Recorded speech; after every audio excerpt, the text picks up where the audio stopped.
I love the projects that went from grantees to funders and like graduated from being grantees to funders, and to be able to see some of those, and there's been so many of them, to see projects that are able to evolve and grow into these like massive companies who at some point relied on the work that we do at Gitcoin and then are on top of it, gracious enough to come back to us and help us to continue to do that flywheel is something that like I'm always so thankful for,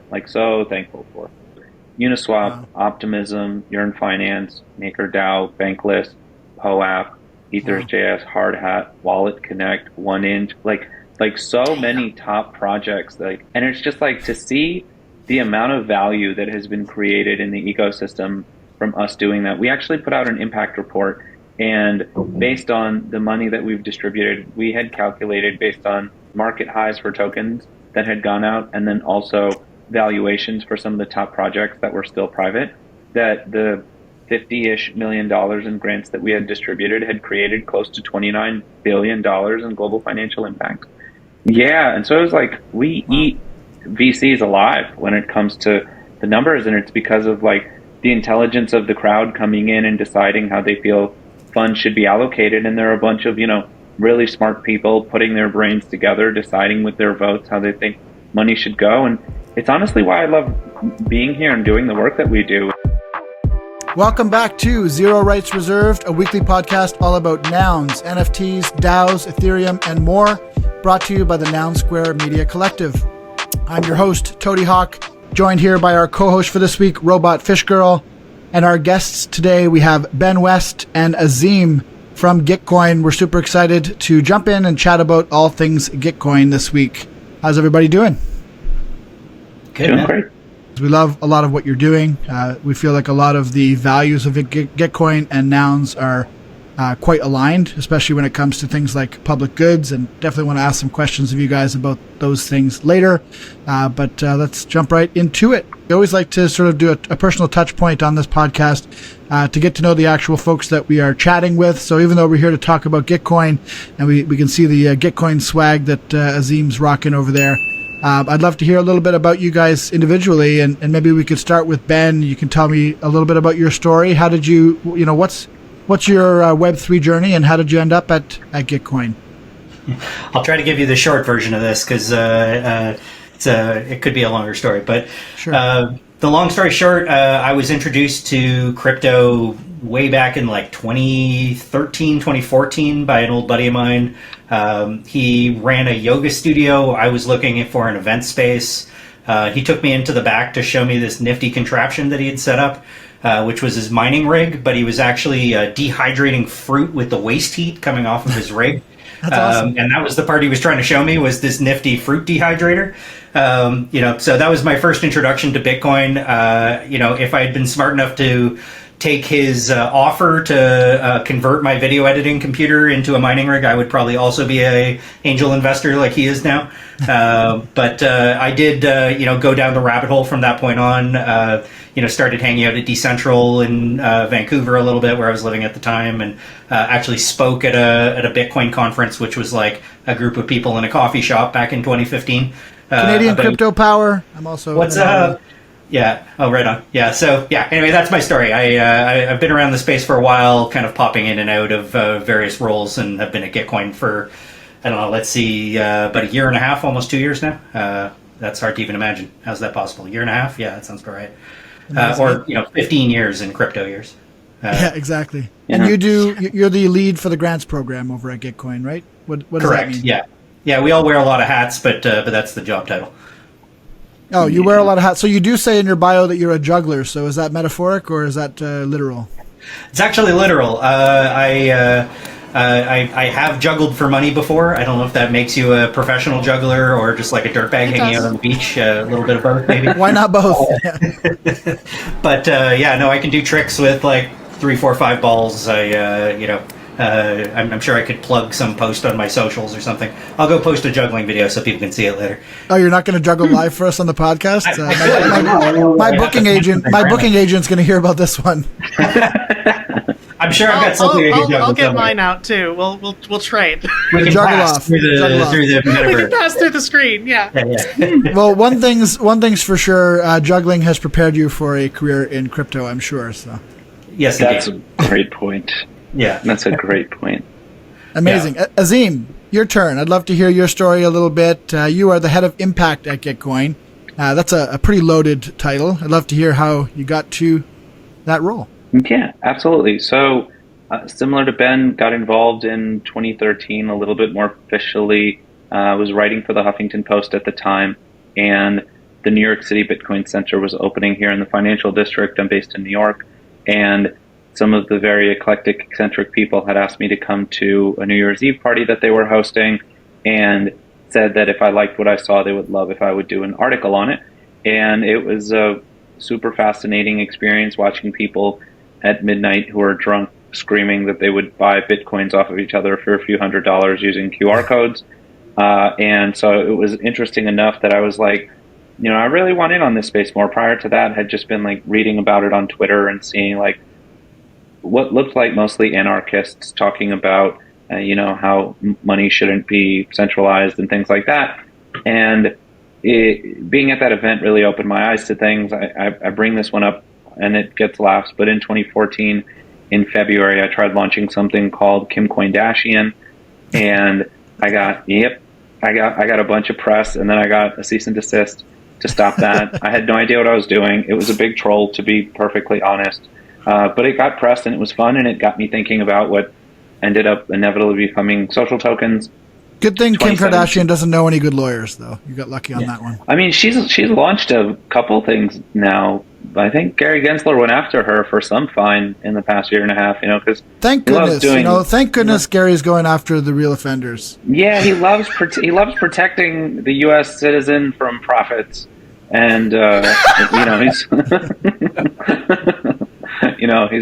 really good. The good thing is, I heard this week he's taken down Richard Heart now that everyone's already lost money on Hex. So that's. I did see that finally. It's been. Richard Heart and I have had like exchanges on TikTok 2 years ago where I was calling him a scammer on every single one of his videos, and then he started going to my TikTok and like harassing me or trying to harass me. Doing the Lord's work.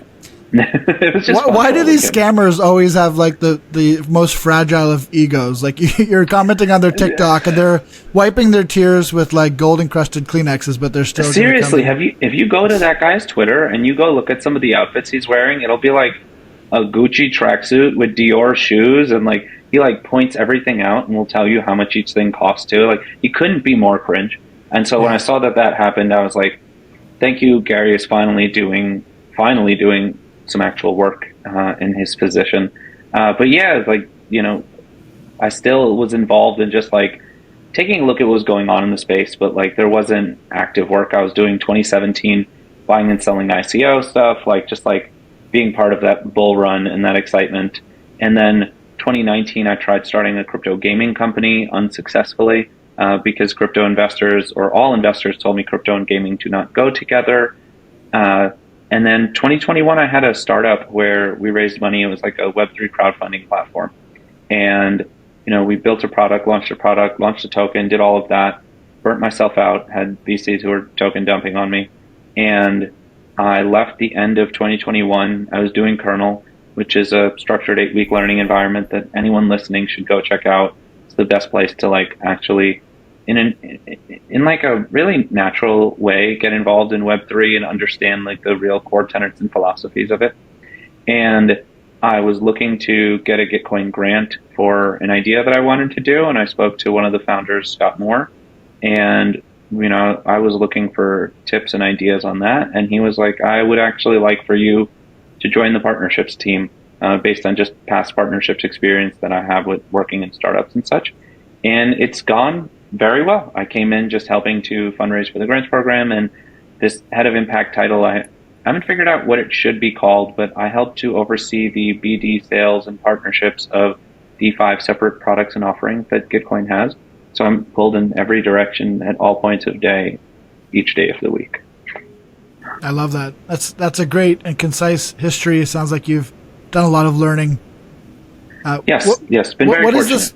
What is the Kernel program? Because I was digging into Gitcoin's history a little bit, and I saw Owak, is it, I think, was mentioning the Kernel program in the early days. So what is Kernel, and how does it relate to Gitcoin? Ben, how would you define it? I always say like a 8-week structured learning environment, like it's cohort-based learning. But what would you say, like, to describe them, Beth? Basically grew out of Gitcoin. It was one of the founders who sort of splintered off and created this like sort of learning environment. It's honestly become a real Schelling point, to use the Gitcoin language, for a lot of amazing people. Like, once you know about Kernel, you start noticing it in a lot of interesting people's bios. People often say KB number whatever, which is like, the kernel block that they come from, and the smaller your number is, the more of an OG you are. I was lucky enough to be an advisor for one of the kernel blocks last year, and it was a great experience. Honestly, anybody who is out there who might be interested in like helping some new up and coming projects, there's a lot of just like real visionary, creative people who are probably the next group of people that you're going to be following on Twitter because of all the interesting stuff they have to say and all the cool stuff they're building. So it's kind of like an incubator, but like it's not like they keep any of the money from your project. It's more like a peer support network to kind of learn and grow together and help each other, and to connect people, with others in the space who can sort of help move their project forward. We have a saying here at TNS that we often jokingly say on Twitter Spaces, and that's nouns. Robotfishgirl? Nouns is not a cult. Yeah, definitely not a cult. So it sounds like Kernel. And it's brought to you by listeners like you. No, So sounds like there could be some similarities there between Gitcoin and Nouns Nouns. is not a cult, not financial advice, not legal advice, not life advice. Now that we got all that out of the way. all I'm hearing is that Nouns and Kernel should work together. I love it. Let's do it. So I mentioned I was digging into some of the history of Gitcoin, and one of the things that jumped out at me was the original video about Quadratic Lands, which is really funny because now Azeem's gone and thrown on this retro hoodie with the Quadratic Lands. So wondered if one of you could take a stab at just sort of explaining what is the idea of the Quadratic Lands and sort of the original mission, I guess, of Gitcoin from the early days? I always interpreted the Quadratic Lands as like a way of describing something like what we call the metaverse now, although without sort of the gaming tie-in, more just kind of the idea that this is like a virtual space where we're all coming together to sort of work on common cause and kind of creating a new decentralized world. The name obviously comes from the idea of quadratic funding, which is the underlying algorithm that is, was designed by Vitalik and Glenn Weil and Zoe. I always forget her last name. I'm sorry, Zoe. I think I've apologized to Zoe every time I've said this out loud. It's the quadratic funding is basically the mechanism that's used by Gitcoin to determine how to fairly allocate matching funds. It could go off on a whole kind of tangent we here. will. We will go into quadratic funding later, so don't worry about that. Okay. And by the way, Zoe shouldn't be offended because you're just putting her in the same camp as Vitalik. So there you go. Yeah, that's true. But the Quadratic Lands is basically like the Gitcoin community. It's where people have come together to be part of quadratic funding rounds and sort of this movement towards public goods. I think that kind of loosely, that's what the Quadratic Lands is. One thing I really liked in that video was they talked in that video about the Quadratic Lands. This is from, I want to say 2017. Is that correct? I think that's when that video is from. Anyway, it talked about the disconnect between the amount of value that is created by open source and funding, and trying to get those open source projects funded because, everybody wants to take advantage of the commons, but nobody wants to pay for them. Can you talk about that a little bit in the context of Gitcoin?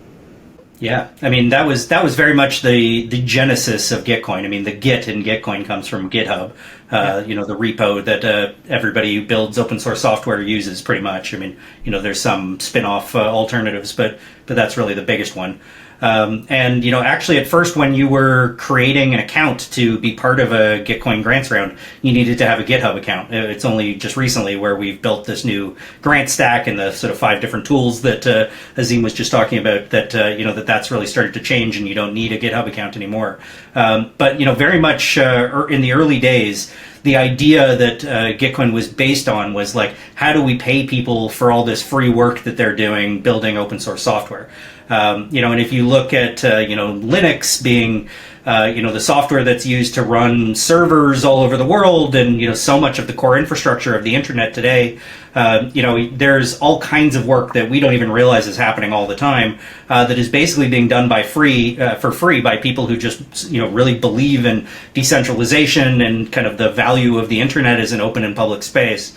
Gitcoin actually originally started as more like a peer-to-peer crowdfunding platform, but without any matching funds, like just a way to raise money from other people. It then evolved into being like a bounties platform. I've heard Owaki talk about this on his podcast where he goes through all the different iterations. There's been all kinds of different things that were tried before we landed on this quadratic funding model and the quarterly grants rounds. And the first grants rounds that Gitcoin ran were just for open source software. It then expanded to open source software and kind of broadly the Web3 community, and then kind of expanded to this idea of public goods. Like, there was kind of this realization that, not only could we fund open source software this way, but we could also, run funding rounds for all kinds of causes and all kinds of, other things out there in the world outside of just open source software, which, included rounds for ecosystem partners like running around for ENS or Polygon or Uniswap or any number of others, as well as kind of these cause-based rounds, like running around for climate solutions or diversity or support for small businesses in Colorado during the COVID lockdowns or any number of other things. Yeah, you touched on something there a little bit ago about the ubiquity of open source in software, and I've always found that kind of interesting because at Nouns we talk a lot about CC0, which is basically the art equivalent of open source, and a lot of times people argue, will have different arguments against it, and I'm always blown away that they don't just look at software and see, how much good open source has done for that vertical. And why they would worry so much that it's going to somehow destroy art if you just allow the same principles to take place and the same flywheels to start spinning. Just an aside. Yeah, I think that the argument there that I hear from a lot of artists, because I sort of walk in two worlds where I'm in Nouns and I have my normie streaming account, and I interact with a lot of artists there, and it's mostly that people are worried about getting paid for the work that they do. Like that's literally it. But with things like this, where it's like you're funding the development of public goods, that problem goes away. I love the incentivization of open source. Like, there's actually projects that come to Gitcoin and then they decide to actually like open up their code because they want to be part of what we're building, which to me is just such a big win. And I think we see that at Nouns as well, by the way. We don't require people to open source their software when they get funded by Nouns, but it's, definitely culturally encouraged. And we have seen definitely some people get funded and then, open up their source code after the fact. Artwork too, like when we did the animations. A lot of animators who had never done a CC0 thing before released their animations as the Nouns short shorts. We had a festival called Nouns Short Shorts where basically some experts in the field recruited via a funding round using our prop house infrastructure, recruited a bunch of animators who are not really in the crypto space, but they're just really awesome animators, and they made some short shorts featuring Nouns art. And like Robotfishgirl said, many of them had never released anything under a CC0 or public domain license before, but I think 9 out of the 11 of them ended up doing so and then minting them as NFTs on Zora. I think there were only 2 or 3 that didn't. You said earlier that you didn't want to go down a rabbit hole with quadratic funding. Too bad. Let's do that. So let's start. So for someone who has no idea what quadratic funding means or is, how would you start off? So generally the way that I describe it is I really just talk about what it's trying to accomplish instead of exactly how it works. Because it's kind of like why is quadratic funding is I think actually more relevant than what, although I'll try to deal with the what a little bit too. And feel free to jump in here if you want, Azeem. I'm well caffeinated. I'll just keep talking endlessly. Give me a chance. That's rude. But like, the thing that really is the magic of quadratic funding is what you experience as a donor during a Gitcoin grants round. If you go to donate to a grantee, let's say you're going to give $1, and let's say you've got like 10 different projects that you're going to give to, and you're going to give each one of them $1. You'll notice in the matching fund estimates that it'll show that in some cases, your $1 could be matched by $10 or $100 or even more potentially. Basically, it's a mechanism for helping to determine how to allocate funding. So we get matching funds. Azeem does most of this hard work, raising funds from all these different matching fund partners. All of that money that we raise up until this point, which is over $50 million at this point, goes directly to the grantees. And believe it or not, all these matching fund partners just trust the wisdom of the crowd to help to make the decisions about how to allocate those funds. And really what the quadratic algorithm is doing is it's looking at the number of donors and the amount being donated. And it's basically reducing the influence of whales. So instead of $1 being matched with $1, the person who has the most donors is actually going to make more money than somebody who had a bigger donation but a smaller number of donors. That's really the nuts and bolts of it. It gets a little bit more complicated when you look at multiple different projects in the same round, getting lots of different donations and funds coming in at different time frames and sort of how that all gets calculated. But basically there's a set amount of money and we're using this quadratic algorithm under the hood to make a determination about how that funding should be allocated. Fantastic. Yeah. 10 out of 10. Yeah, I'm always like, it's a crowdfunding campaign where your donations are matched with money from a much larger donor. And it's democracy in action is one of the ways that I describe it too, because it's the most democratic way for a community to decide how money is allocated. And so Ben described it perfectly. Like it's exactly, and it's what, when people hear it set out, they're like, wait, like that sounds amazing. And we're like, yeah. One way I've heard of it described as well is similar to what Azeem just said, like the democratization of funding in a way, and how it's like one, instead of one token, one vote, it's one donation, one vote in the case of your Gitcoin rounds. Yeah. That's really awesome. Motivates a lot of individual donations to come in as well, but like you don't have to have tons of cash to be able to have a tons of impact. We have a bit of a motto that many of us in Nouns ascribe to. Not a cult. That's a different thing. But it's keep Nouns weird is kind of like our mantra. Like how can we keep funding things that keep the weirdness to Nouns? So yeah, we don't want to fund your next business probably, but we want to fund like a guy in a wheelchair doing a triple backflip. So like that's a real prop, by the way. So you talked about quadratic funding. It just so happens a little birdie named Carlos tells me that there's a new round launching very soon. So next season of Gitcoin impact funding is launching. Tell us everything we need to know. All right. What do you want to know? Let's see. Well, applications opened yesterday. Was that yesterday? They opened on... yes, yesterday, August 1st. Feels like several lifetimes ago right now. It does. But the applications are open. It's our 18th funding round. We're calling it GG18. So if you're hashtag inclined, you can go follow that. But it's going to be a really exciting round. We've got over $1 million in matching funds. All of this is running on our new decentralized grant stack, which, has just gone through an alpha and a beta round. This is our first time kind of running around at scale that is now out of beta, which is quite exciting. What could go wrong? Hopefully nothing. What could go wrong? Yeah, nothing. I'm sure nothing will go wrong. I'm sure it'll be fine. Things never go wrong with new tech. Yeah. I mean, I should say everything in Web3 is beta just by default, but at least our product is, older than it was not that long ago. Including all of us. No. Yeah. Beta 1.2. Exactly, yeah. All the influencers would tell you they're alphas, though. Yes. Yeah, they're only alphas. them. They tell you only that, them, of course. though. Yeah, That's why we're not. That's true. That's why we're not influencers. We're just not alpha enough. I'm trying to avoid all the punchlines there. We have 4 core rounds. There's an open source software round and a Web3 community round, which are kind of like what grew out of our original main round that we were talking about before. We also have a climate round and a core ETH infrastructure round.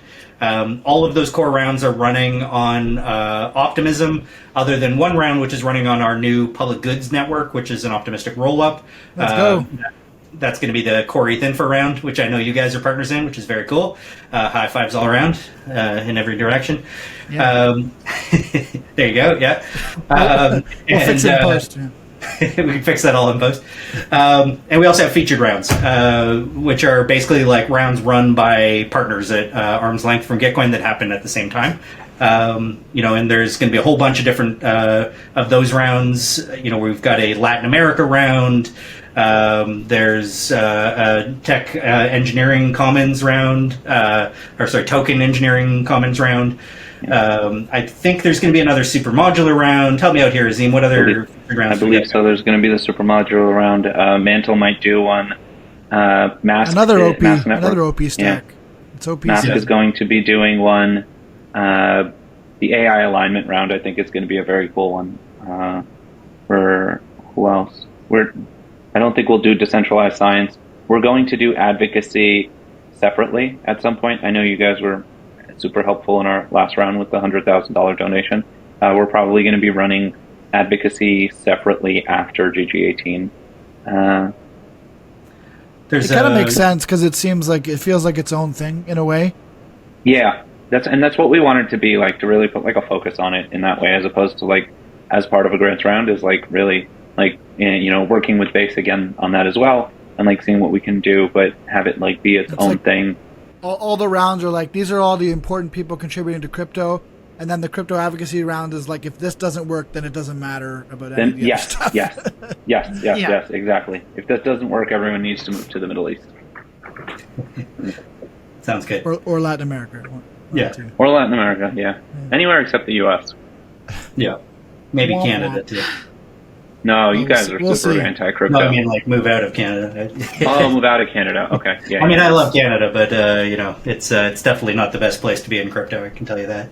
No, it's actually really good to be in Canada because you can start with your money in one centralized exchange and then progressively move it out of the exchange every time it closes until you eventually self-custody. Are you a former Quadriga bag holder as well? Thank God, no. I wasn't OG enough to be scammed by Quadriga. I was lucky enough to have just cashed out a paycheck through Quadriga right before they stopped actually sending money to people. Wait, you got money out of Quadriga? Tell us everything.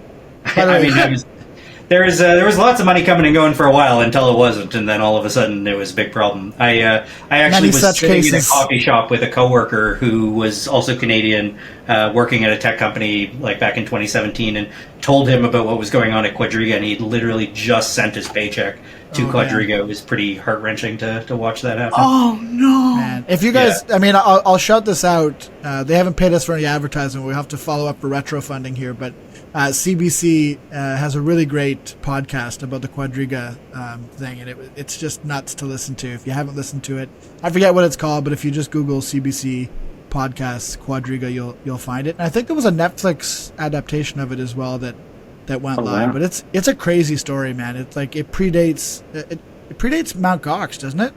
I don't know this story actually. I was going to Google it after Canadian the call. Exchange, this guy Gerald Cotton, who was the founder, who actually used to hang out at Decentral in I was going to say, he started where you mentioned earlier, yeah. Yeah, I'm pretty sure he was actually at that conference in the coffee shop that I was talking about. Wow. There was just a small handful of people there way back in like 2015. But I mean, yeah, it was like the biggest exchange in Canada for quite a while. It was like trusted by a lot of people, and then he just rugged the heck out of everybody. How much money? It was like millions of dollars. He mysteriously died in India under mysterious conditions, and his wife, has nothing to do with it, and all the houses that she owns are completely unrelated. And it's there's actually a Netflix documentary too. It's a crazy story. You got to go watch it. Pause the podcast here. No, I'm kidding. Watch the rest of this podcast first. Yeah, watch this one first, and then go watch that. Yes, we'll bring it up again at the end. We've been told zero rights reserved, the perfect appetizer to the Quadriga X story. So The unfortunate double-edged sword of permissionlessness is that sometimes the bad guys also come when you let them. Not your keys in crypto, something like that. Just as true now as it was back then. Awesome. All right, so that's the funding round. It's live now. A question that people may ask is, who can apply to these rounds? Well, you have to be weird. That's the new rule. Okay, keep Gitcoin weird. It's all right. Yeah, I think that should be our new slogan. It's zero. Yeah, make it happen. Each round's got its own eligibility criteria. So really the best thing to do is just go to grants.gitcoin.co and you can go through each round and click through and see what the eligibility criteria is for it. But the long story short is if you're an open source software project and you've got a repo of some kind that you can point to, you should check out the open source software round. It's the biggest one, the oldest one, the OG one. Web3 community, it's often people doing education work, podcasters, people trying to help onboard people, if you've got a publication or, you're basically doing community building of some kind in the Web3 space, that's probably the round for you. The climate round, just like it sounds, it's for folks who are doing some sort of climate solutions, refi, regen kind of work. And the Core ETH Infra round is very much a response to there was this moment a year or so ago where we noticed that a lot of the core builders in the Ethereum ecosystem were going to work on DeFi projects, and tried to basically raise more money so that there was incentives for people to build core infrastructure. A lot of Ethereum kind of proposals have come through that round, like EIP 1559 and others. Cool to see that happening. There's an EIP 6969, which is worth checking out, which is a whole other conversation. Those are the core rounds, and then the featured rounds all have a wide variety of their rules. Like the Ethereum name service round, for example, very focused on people already building in their ecosystem. Some other rounds are trying to attract people to their ecosystem. You name it, there's probably a grants round for you. And the cool thing is that now that GrantStack is fully decentralized, people can run independent rounds as well too. So once you set up a proposal on the Gitcoin platform on our builder, you can then just use that same proposal to apply for any number of other grants rounds, not only our quarterly rounds, but all the ones that are happening in between our quarterly rounds as well. Imagine if people could just reuse when GrantStack Nouns DAO? Yeah, good question. You'd love to see it. We need so many ways for people to get funded to build their ideas. One thing that we're pretty proud of within Nouns is the Prop House protocol, which has a lot of similar goals to, what the GrantStack is doing at Gitcoin. Just reducing the friction for people who have good ideas to get funded to explore them with MVPs. Because, not everyone is equipped to throw up a proposal on chain. First of all, you need 2 nouns, soon to be 3 nouns to do it. So the idea or the impetus for Prop House was how can we make it so that literally anyone, whether they own a noun or not, can put up a prop and potentially get some small pieces of funding to get started. So that's a core value within Nouns as well. But it's not even enough. We can't run enough rounds to fund all the builders that exist in the ecosystem. So let's do a Gitcoin Nouns round too. And by we're not even talking about nouns specifically. It's all of the nounish projects or other projects that aren't necessarily nouns related that have Prop House, because Prop House is open for everybody. Yeah. So, all the infrastructure. Where do we start this? How do we start? Who do we put into a Telegram group? We know who to talk to. There's a Prop House actually has this guy that hosts these spaces every once in a while. Might be a good idea to contact him. What was his name again? Some Toady Hawk, terrible Twist. Some terrible Toady Hawk name. I don't know. Gets people confused all the time. Yeah, it's something stupid. I am definitely involved with the Prop House team and our community liaison work, so happy to connect you with Seneca, the project lead over there, and maybe there's something we could do together. There's a big Prop House round going live tomorrow for a certain OP stack that loves the color blue. How about that? There might be a round coming. Cool. To Prop House tomorrow, so don't tell anybody. Alpha.wave. It should already be live by the time this podcast goes up. Very cool. Very cool. It better be now. We'll cut it out in post if not, so Toady doesn't get fired. OP stack green soon for Prop House round maybe. Yeah, that'd be amazing. Yeah. Let's do it. It'd be fantastic. Okay. There's never been a Prop House round or a Gitcoin round for that matter that has gone live, and then you've had to be like, damn, we need to cancel it. We don't have enough builders that need funding. Yeah. So fucking true. Can I curse on here? Yeah, You can cut it out if not. It's a family show. Cut it out and put no. We're not live. We can fix it if not. Yeah. Even if we were live. All right. Really? There's three pillars, I guess you could call them, of Gitcoin. The grant stack, the passport, and Allo. We've been talking a little bit about grants, so maybe it makes sense to start with that first. Can you tell us a little bit about what the grant stack is? What does that mean, and what does it represent?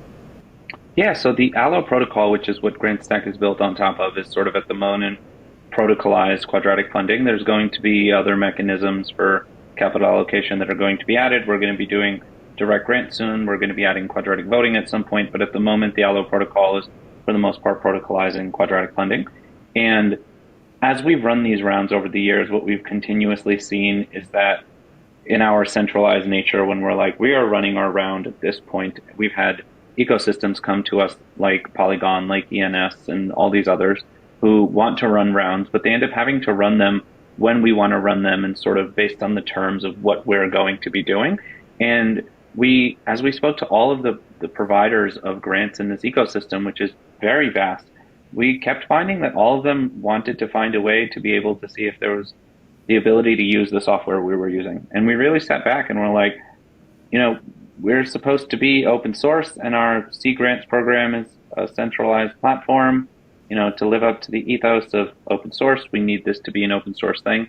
And the conversations that we had was everyone was like, yes, we would love to do this because most grants platforms are run on Airtable when they're fancy and Google Sheets if not, and they're very hard to scale. And the ability to figure out how you're supposed to do anything with that just doesn't work well. And it's been an effort of ours for, a year and a half now. And now we've been onboarding users to Grant Stack that are able to, on their own, decide, the amount of money they're going to be putting in, what their terms are going to be, what the dates are going to be, and being able to run the rounds fully as open source software that's for them to use. And so that is what we call the Grant Stack.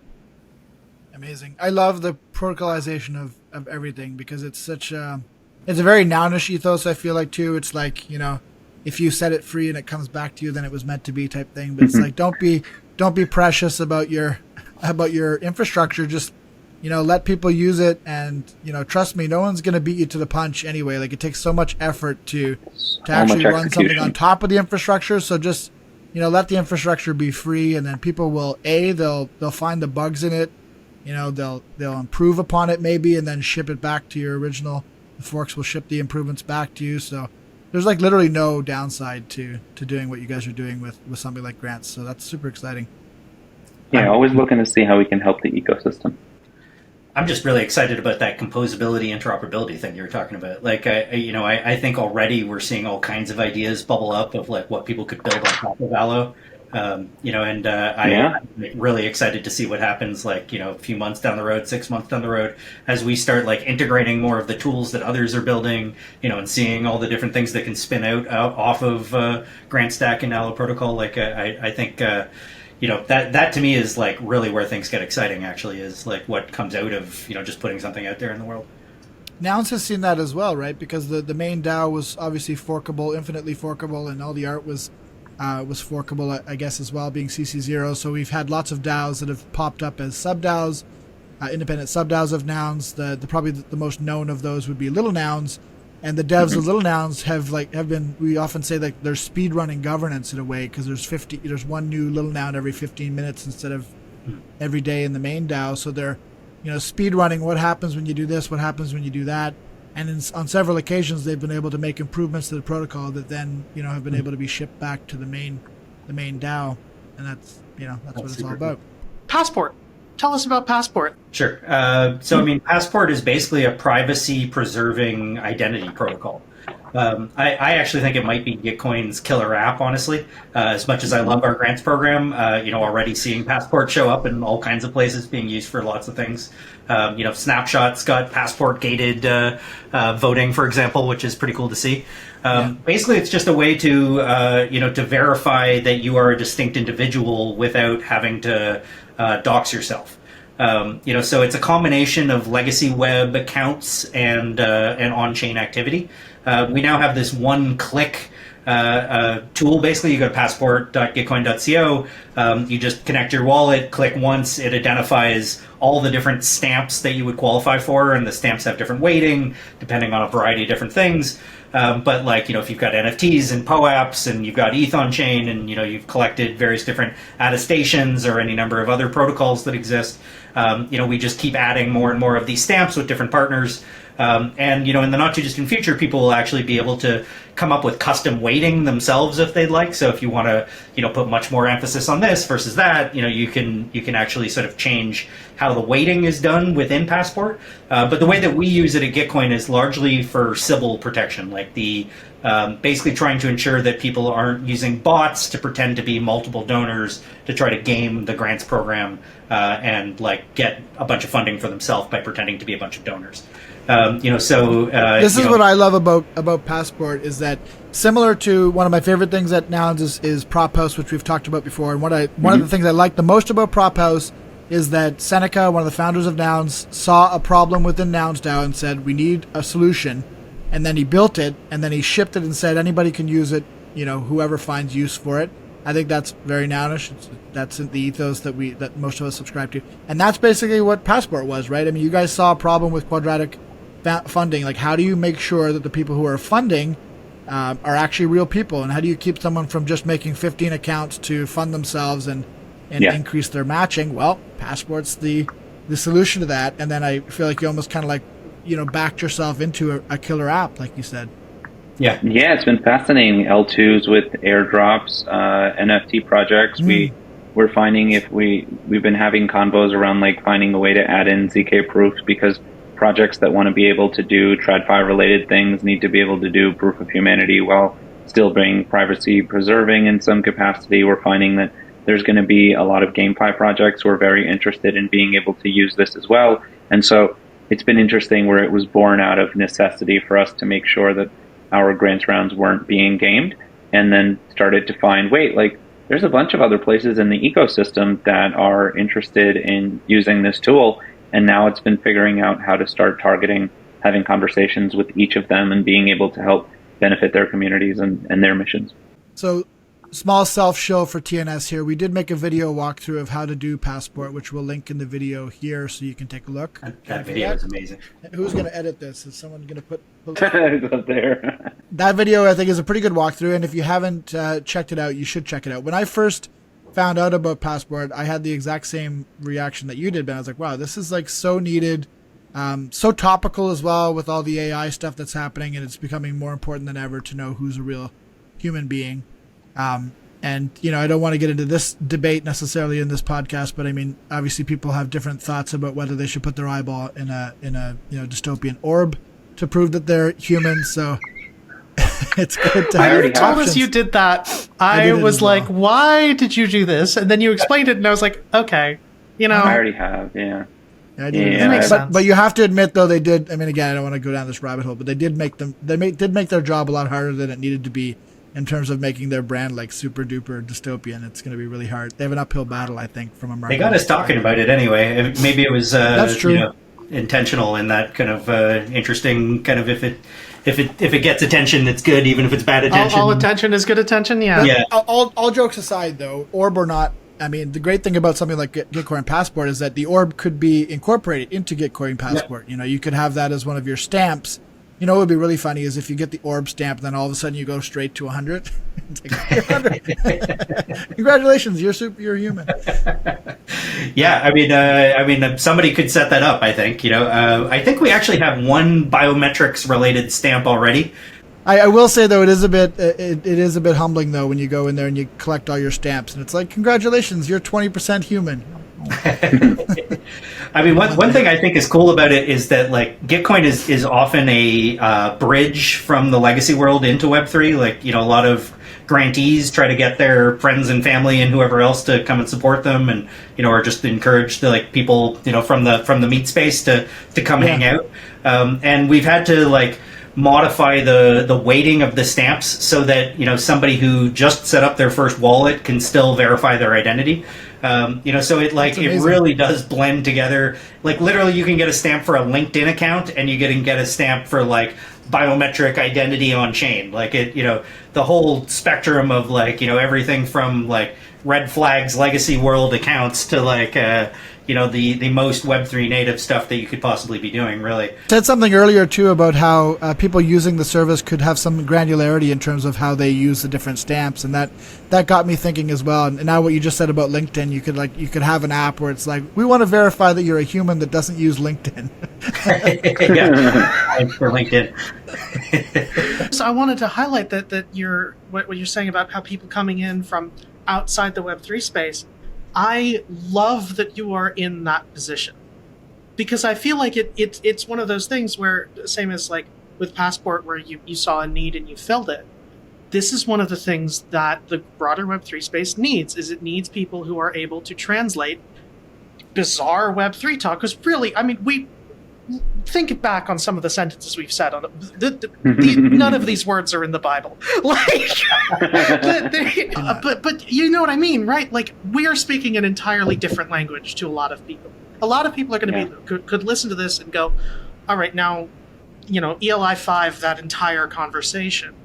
And if you're in a position to do that, that's so amazing and wonderful. And I think it is a public good in a lot of ways. Proof of humanity is something that people will get whether they are in crypto or not, because you know, when we were making the video that we referenced earlier, when Jack and I were talking about how we could sort of make a hook for people to want to care about Passport, we settled on CAPTCHAS because it's something that like everybody has struggled with. You know, there's always been that moment and where today's secret word is you stare at the screen and you're like, am I human? Because you just can't pass this CAPTCHA, you know, and so we thought that'd be a funny, you know, hook to get people's attention. But that's the reality, is that people, even if they don't care about crypto, they do care about how do you prove people on the internet are real people.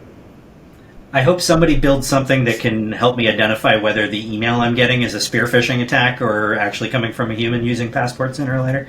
That's, you know, just throwing that out there. If anybody listening is building stuff, you know, the Passport code's hanging out on GitHub. You could go build something. Your Telegram tomorrow, Azeem's going to be like, so I was talking to Bill Gates, and we're going to be integrating. All right, I have a fun question for you. At least I think it's a fun one.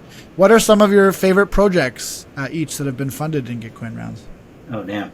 So I'm quite partial to the climate round. You know, my background is in environmental campaign work, and, you know, I love a lot of the projects that have come out of the climate round. There's one called Shamba Network that I'm a big fan of, just based in Kenya. It's an Oracle project, so they're basically taking satellite data and bringing it on chain to both deal with carbon offsets for small-scale farmers, as well as insurance. Working with another really cool project that is helping to convert on-chain activity into M-Pesa, which is like one of these kind of like cell phone minute dollars that people use in Kenya and in some other parts of Africa. You know, so combination of two really cool projects doing open source stuff. Which people trade those, don't they? They trade them as like currency, don't? Yeah, they do. 100%. Yeah, and in fact, I think for some of these farmers, like, they're actually doing pretty sophisticated stuff using, like, not even a smartphone. You know, they're like, basically like, they don't know about the person trading carbon offsets in an exchange in New York somewhere and the on-chain activity and how that ties to the satellite data necessarily, but, you know, they're just doing the right thing on their farm, their sensors set up, their satellite data. Next thing you know, they got money to buy dinner for their family, which to me is just super cool. Maybe that's how SBF did the ball drug then on his flip phone. That might be. I didn't see that one coming. That's great. We're getting sued. Oh my god! Remember when I was talking about sentences that just make no sense? That was one of them. Yeah, that's so true. That's worth Googling if you're listening and you don't know what he's talking about. Even Googling this would be a tough one. It'd be a trip. You know, we actually do. Put it in like AI. You know, ask for an explanation. We have a maxim at the Noun Square that we really try to avoid jargon as much as possible, to be honest. But it is really hard sometimes when we're talking about certain things. Not to slip into it, and B, just sometimes it's hard to even talk about certain things because there is so much, you know, industry specific knowledge that's required, but we try. There's some stuff that you have to, if you're gonna, have time for the actual conversation you want to have, you have to use jargon, because all it is abbreviating things that you don't want to explain again. One time I was talking to a friend of mine who's a good friend and cares a lot about me being happy, but doesn't really understand anything that I do. And he was asking me, I'm sure you guys have people like this in your life. Oh yeah. Everyone in my life. Yeah. So he was asking me a question, and I was telling him something. I was basically explaining what nouns was, and then I might have gone on for, too long, like 3 or 4 minutes, and I kind of stopped. And I was like, and he's like, wait, I have a quick question. And he's like, so what does mint mean? I was just like, I couldn't. Well, it's a small leaf. He's like, well, back to the beginning. Like, it was probably the second thing I had said in my sentence, and he didn't understand it. My mom tells people that I work for Bitcoin. So. Yep. My mom does something similar. My mom's really smart, but she is kind of like at the age where she probably doesn't want to learn about cryptocurrency. She's like, my brain is done learning new crazy things. But she knows that I was mining Litecoin at one point, and so when she'd come to visit, she was asking questions about the miners and stuff, and she would call them my robots. And so now when she wants to ask about anything crypto, she'd be like, so how's the robots? And I know what she means. The robots are doing We're doing great, thank you. That's actually super cute. Hey, Mom. That's really sweet. Shout out, Mom. The robots are doing great. Azeem, what's your favorite of all the things that have been funded by Gitcoin? No pressure. The ones that I've loved working with most, 1inch is really up there, man. They have been, I love the projects that went from grantees to funders and graduated from being grantees to funders, and to be able to see some of those, and there's been so many of them. Mask Network is amazing to us in that way. They run rounds and fund things all the time.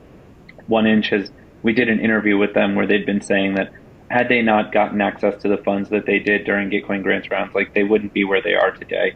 And so to see projects that are able to evolve and grow into these massive companies who at some point relied on the work that we do at Gitcoin, and then are on top of it, gracious enough to come back to us and help us to continue to do that flywheel, is something that I'm always so thankful for, so thankful for. That's amazing. I did not know that 1inch was a grantee, so that's really cool. Yeah. When were they first granted? GR2? I didn't even have to look, early on, but Uniswap, Optimism, Yearn Finance, MakerDAO, Bankless, POAP, Ethers.js, Hardhat, Wallet Connect, 1inch, so many top projects that's that everybody. we know of. That's it's when I've gone down the list and I'm like, what the fuck? And it's just to see the amount of value that has been created in the ecosystem from us doing that. We actually put out an impact report, and based on the money that we've distributed, we had calculated based on, and it probably wasn't even all of them, but it was market highs for tokens that had gone out, and then also valuations for some of the top projects that were still private, that the $50-ish million in grants that we had distributed had created close to $29 billion in global financial impact. Yeah, and so it was we eat VCs alive when it comes to the numbers, and it's because of the intelligence of the crowd coming in and deciding how they feel funds should be allocated, and there are a bunch of really smart people putting their brains together, deciding with their votes how they think money should go. And it's honestly why I love being here and doing the work that we do, is there's outsized impact to the work that we work on. The advocacy round that we worked on together, for me was just how much America's the flywheel of innovation across the world for entrepreneurship and creating, capturing, and distributing value by starting companies and employing people. And I just find Gitcoin and America in that way are so intertwined. We're just trying to push entrepreneurship, and if advocacy in this regulatory environment changes in a positive way, we benefit because we're able to further help more entrepreneurs based in the United States as well. I mean, we want to help ones all over the world, but Gitcoin's awesome in that way, in terms of being able to believe in something that you can work on and feel you're actually making a change. Building on what you were just saying about impact funding, I think that's super true, that impact funding is a bit of a secret weapon that organizations can use, like Gitcoin and like Nouns, that allows us to eat VCs alive, as you put it. And the reason is that we're allowed to have a more expanded definition of what ROI is, I think. So at Nouns in particular, we have this discussion a lot about like, you can fund something and it doesn't have to bring back, equal amount of revenue to the treasury. And people have been doing that for years, and it's just really not that exciting. It's called a business. There's nothing wrong with it, but it's not like super exciting and not anything that I want to dedicate my life's work to.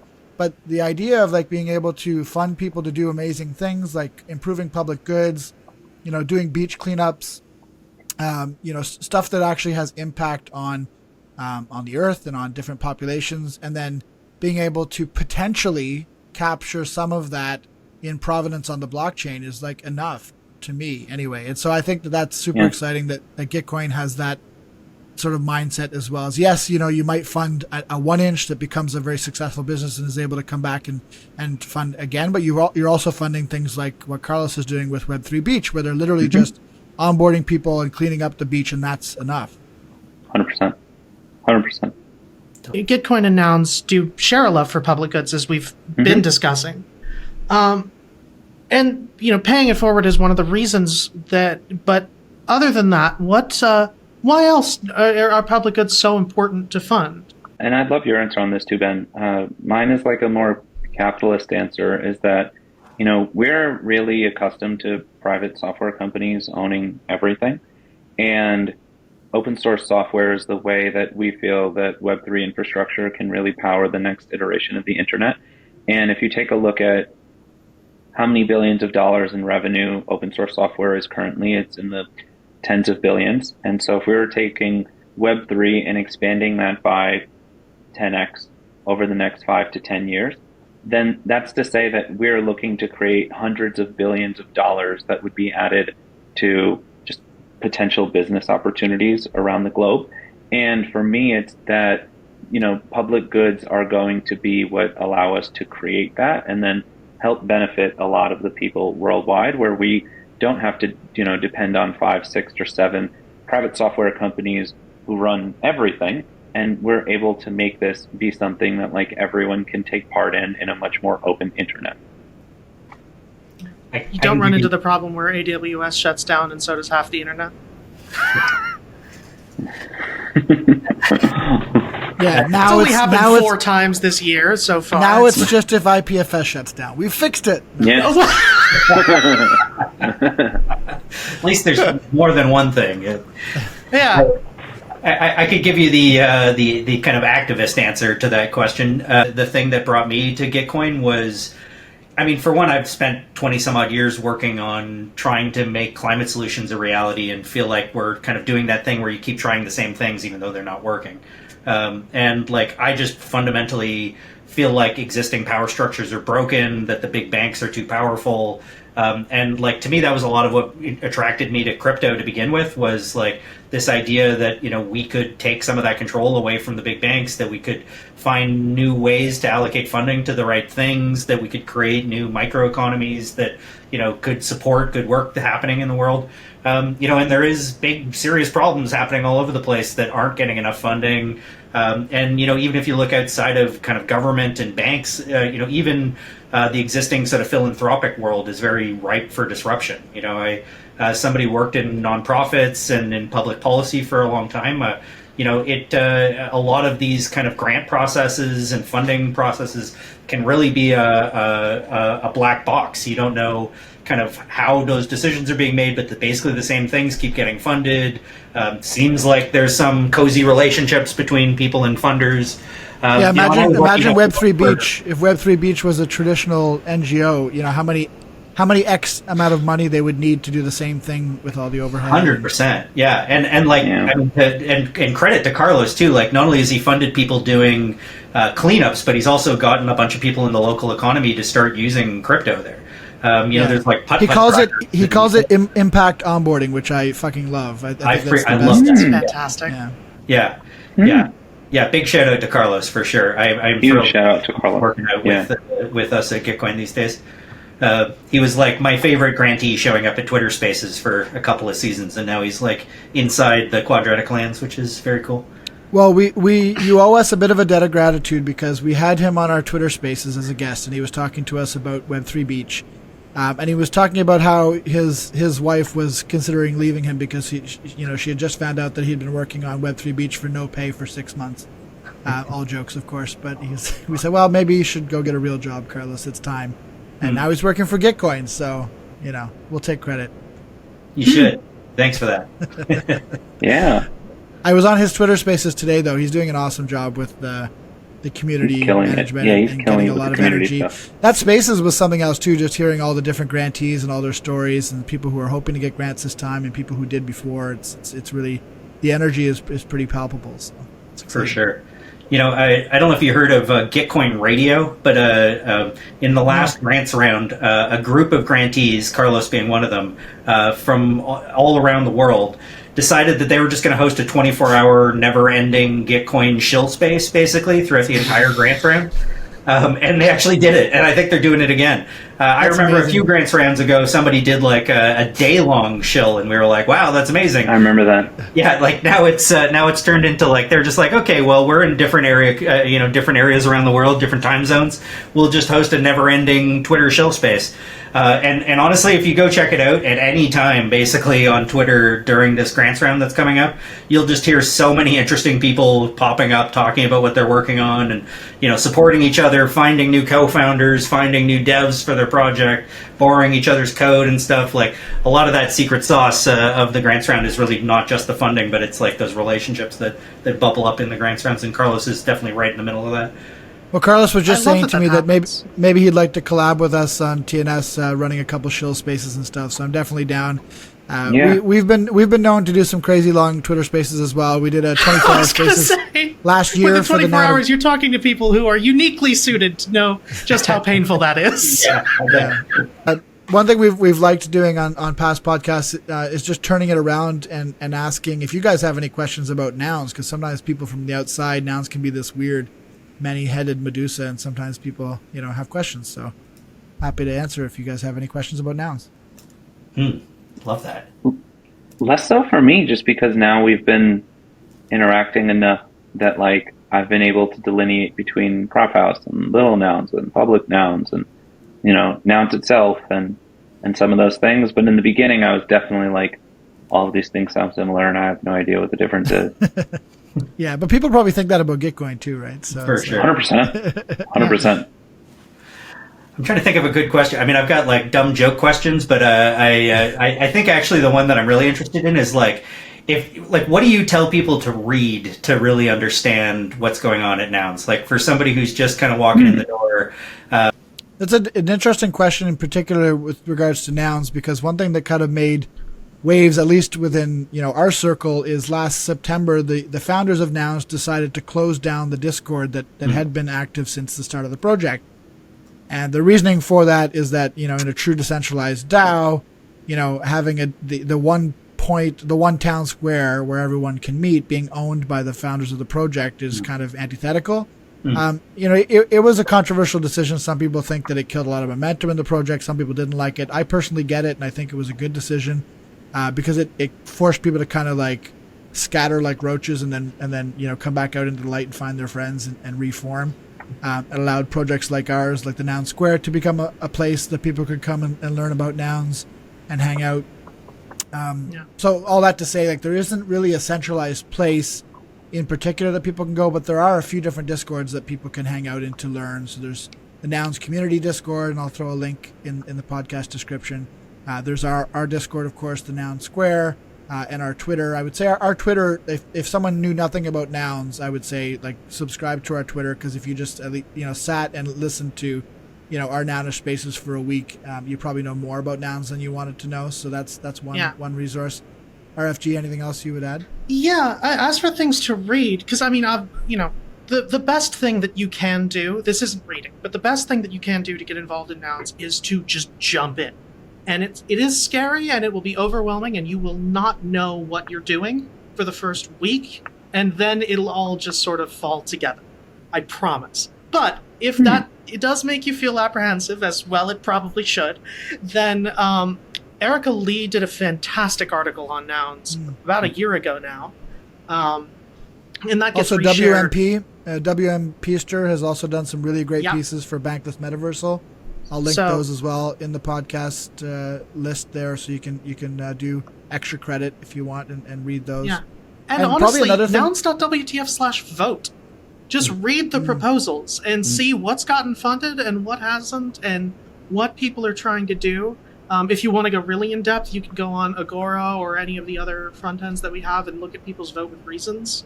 I've been saying that we should change the homepage from nouns.wtf, which is the auction, to nouns.wtf/vote, because that's where all the action is these days. And the people that we really want to join Nouns, I think, are like Ethereum nerds, creative people who are interested in the governance. Obviously, not something we'll get into on this podcast, but Nouns is just on the tail end of a 8-month-long battle against a DAO raid attack. I don't know if you guys have heard anything about this, but there's a contingent of risk-free value investors who, figured out that they could buy Nouns for less than the perceived book value, and they've spent the last 6 months voting no on everything while they made sure Rage Quit got instituted. We're just about on the other end of that. That prop went up this morning at time. Yeah, prop went up this morning, so there's going to be a fork in the DAO, and some of those people are going to leave, and that's that. What I was saying was that nouns.wtf/vote should be the front page, and what I was sort of getting at is that there's been a lot of drama, and the DAO needs more people who are interested in governing and like playing the game of Nouns versus people who are just there to arb the treasury or something else not so fun. Ask your doctor if governance is right for you. That's right. Side effects may include getting pestered by by proposers. But you'll remember the other thing that I would say: nouns.center. Yes. There's nouns.center is an incredible site. It's one of my bookmarked homepages. It has everything that you like. Literally, if you do nothing else, nouns.center. It has the full story of the DAO, how it was formed, everything like that. It has all of the. If you're only coming into Nouns but you're not interested in governance, which you should be, but if you're not and you want to get into just using the CC0 assets, they're all there. Literally all of them. Last thing I would say as an answer to that too is that just like Nouns is super blessed to have some really big brain people in the DAO. I'm not one of them, but there are definitely some people that you should follow on Twitter that are really important to follow because they have great ideas. People like Noun40, for example, who's the founder of Bitwise, always has really awesome takes. Wilson Cusack recently joined Nouns earlier this year, and he's just a ball of energy and super interesting takes on a lot of different things. 4156, Seneca, 9999, Vapape, the founders of Nouns are really great to follow. And if you just like go through and follow them on Twitter, you'll get a pretty good sense of what the ethos is of the DAO. Love it. Yeah. Glad I asked that question. I got a lot of reading to do now. That's awesome. Yeah, we might have there's also a Nouns documentary coming out soon. Oh, sweet. We're only half done answering this question. The next hour will be us just information. Yeah, how much money have we raised? Awesome. Well, guys, appreciate your time. I know we've gone a little over what we planned, but it was just a really great conversation. I didn't want to end it earlier. So, right on. Pleasure hanging out with you. Yeah, for sure. Just a quick note on housekeeping. Once I end the video, you'll see in your tab, it says, please keep the tab open while it's uploading. The way Riverside works is it takes your own video and your own audio and uploads it separately so that we get better sound that way. So all that to say, just please leave the tab open until it says... I'm glad you told me that because I am literally moving tomorrow and I was about to take you're probably just apart right after this. So the podcast with as much as we'd love to talk to you again. Yeah, I won't. I'll go pack something else and come back to this later. All right. Sounds good, guys. Fantastic. Thanks a lot. Have a great day. Good luck with the move, Ben. Thanks for joining us in the middle of your move. Cheers. Take care, everybody. Bye. Later. Bye. Later.